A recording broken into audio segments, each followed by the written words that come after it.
Alrighty. So, recently I've been putting a bit more production quality into my presentations. Not in this slide, but I'm hoping you guys will enjoy this sort of improvement. But yeah, let's get into this. So today we're going to be doing some phobia analyses. Um, so we're going to be analyzing four phobies, and basically these are just some phobies that I think are that people think are underpowered or hard to use. I think Mr. Tramples is an exception, but I just wanted to include him because I thought it would be kind of fun to talk about. But all of the other guys, I think they're kind of undervalued and they don't really get as much appreciation. So yeah, we're gonna be talking about some strategies that I use with them. Um, by the way, if you guys suggest any phobies in the comments, I might not be able to discuss about them because I don't have them. I only have 29 phobies, just keep that in mind. But yeah, let's get into the video. So the first one is Karen. Now, yes, it is pronounced Karen. I had to search it up, and there's also a British pronunciation, which is Charon. I think Churin, something like that. But the American pronunciation is Karen. Karen's name originates from Greek mythology, and he basically was a ferryman across Acheron or the River Styx. I don't know which one it is. I don't really know much about Greek mythology, but basically it's a river between the living and the dead. Um, while the mythological design it differs pretty heavily from the video game counterpart, some people think in some of the depictions he looks like a goblin, which is really weird. But it bears quite a bit of resemblance.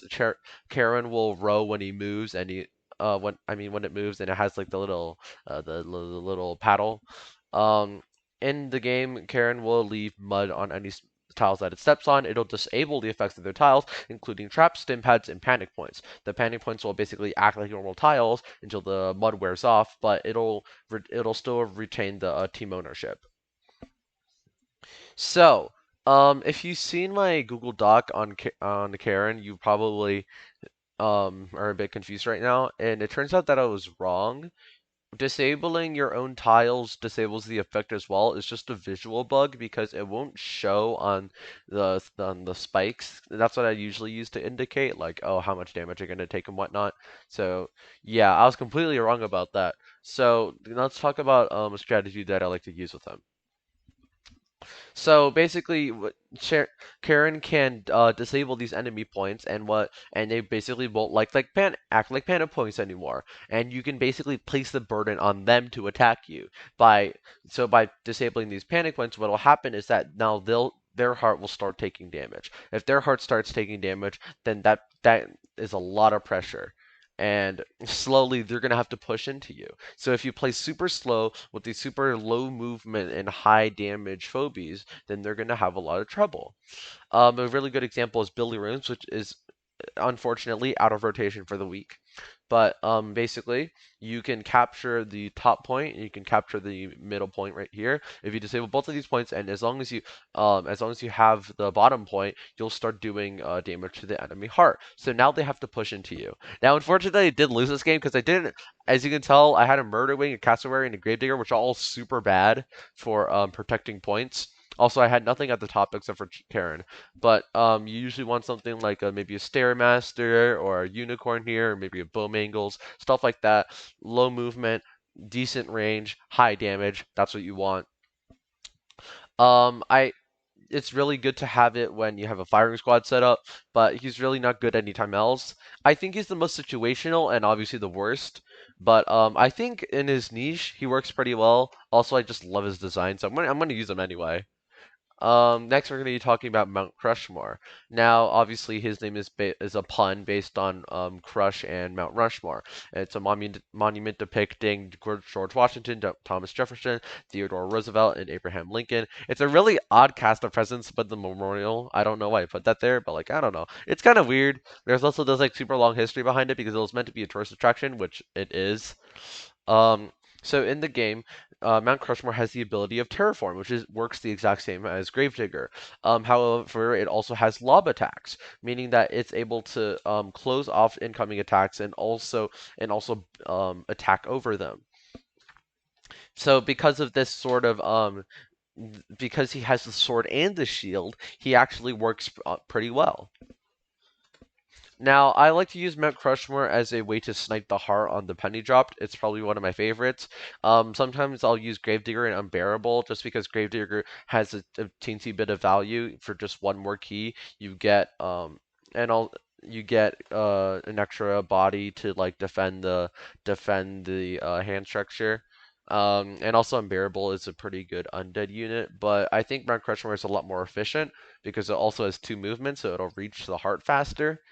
Um, you can actually roll out in about 2 turns. You can roll out 4 tiles onto here. Where's my cursor? You can roll out 2 tiles onto here. Then the next turn you can build this hand structure, walk over here. Then you can start attacking the heart.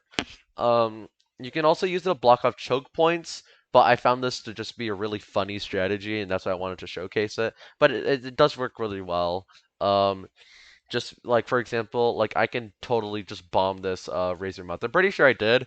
Also, I did lose this game. Also, I'm seeing a pattern here, but I mean these were like from like a week ago, so I mean it depends. But yes, I did kind of get fucked over while doing trying these strategies.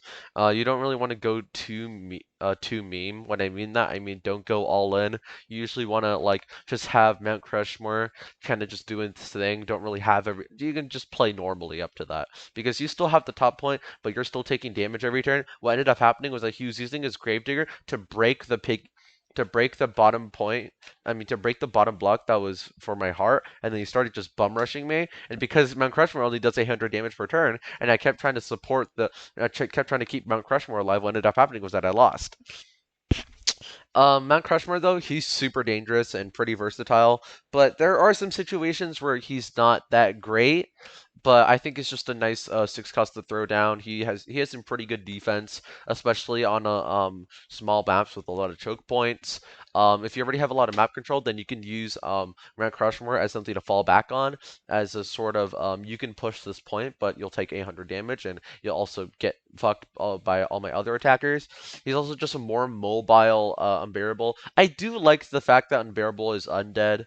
I feel like the lifesteal is really nice and it comes in clutch a lot of the time. But I mean, Mount Crushmore is also pretty good. I don't like that he's dimensional, but I think it just works pretty well. But yeah.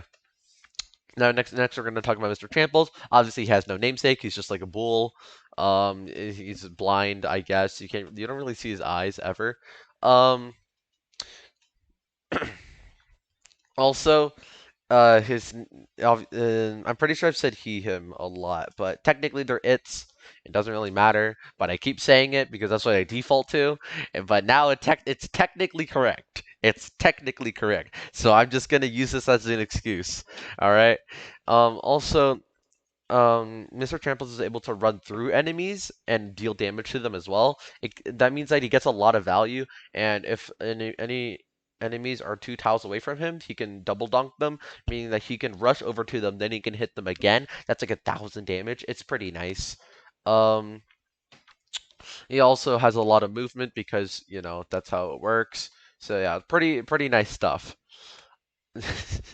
Oh God, we're gonna have to. Okay. Hell yeah, run through those motherfuckers like it's nobody's fucking business. Get them bitches with your bull rush and just run straight through them. Better yet, if they're 2 tiles away, bull rush to them and then bop their bitch ass. Hell yeah, boy, get him, get him, get him. Let's go Mets. We love the Mets. Get a home run. Woo. Overall, while Tramples is still incredibly strong Phobie, it's still weak to other more niche styles of obliteration. Some good examples are Jar Cannon. I know that's not really niche, but by technicality. No, but I'm pretty sure Jar Cannon wasn't intended to be as oppressive as he is right now. But he's very traditionally strong, but he still gets kind of fucked over because he doesn't really have as much HP as you think. He's a 7 cost, but he has 1,750 health.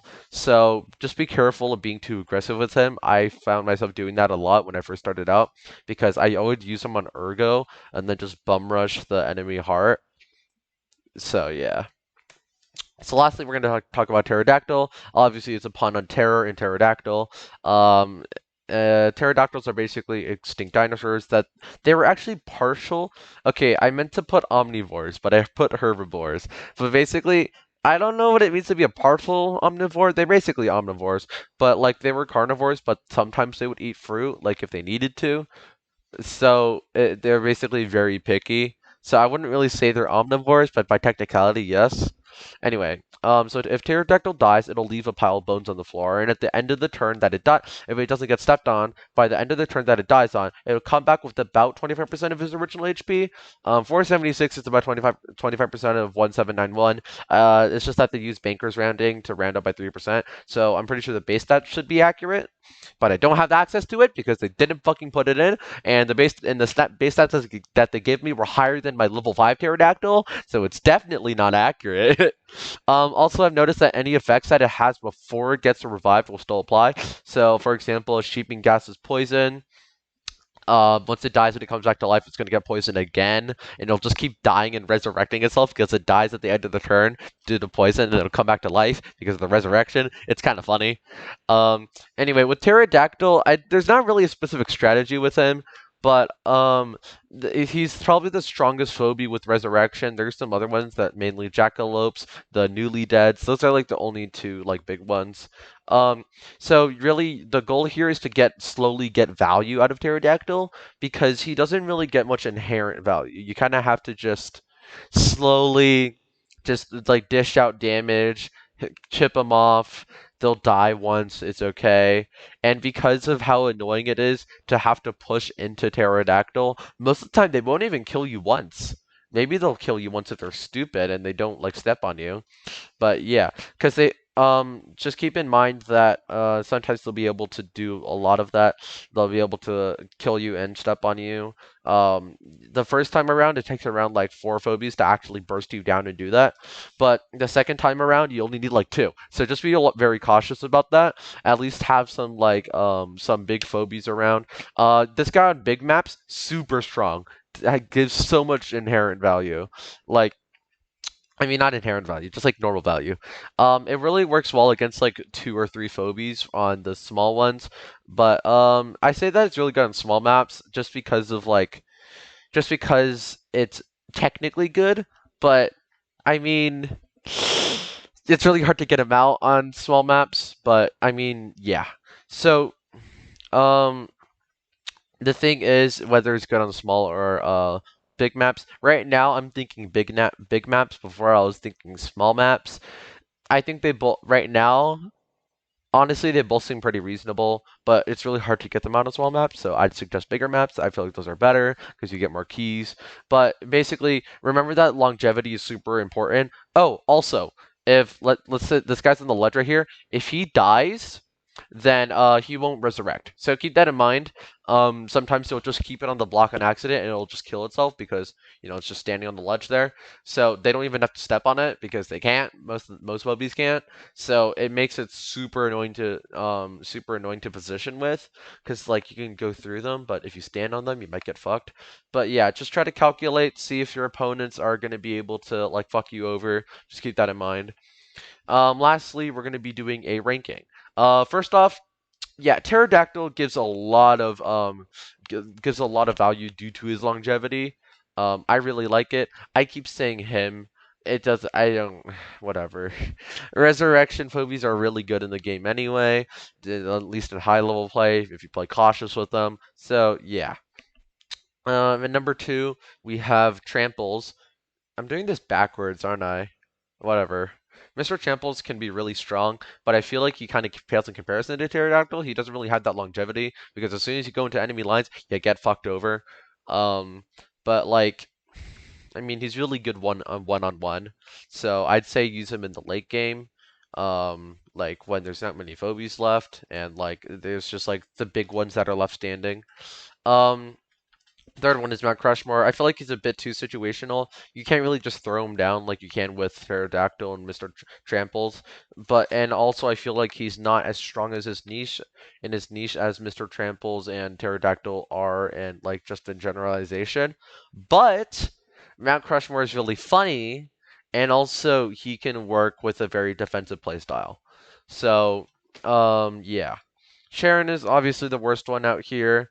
He's super situational, doesn't really do that much damage. But I love Sharon. I love Karen. I keep saying Sharon. There should be Karen, but I really love Karen a lot. It's really good in terms of like design. It's really bad in anything else. But yeah, it's pretty pissed right now. I don't really think there's a way to fix it though. I think maybe buffing up the stats of it would be nice because it's 5 keys. But yeah, because no one's really abusing the effect right now. It's really not that strong. And also people push you super hard and low elo. So, but yeah, I hope you guys enjoyed that. I know I did. I'm starting to improve my production quality on this ship, but I'm still using Arial. I'm still using white backgrounds. Hopefully, I'll get a fix on that. But yeah, I'll see you guys next time.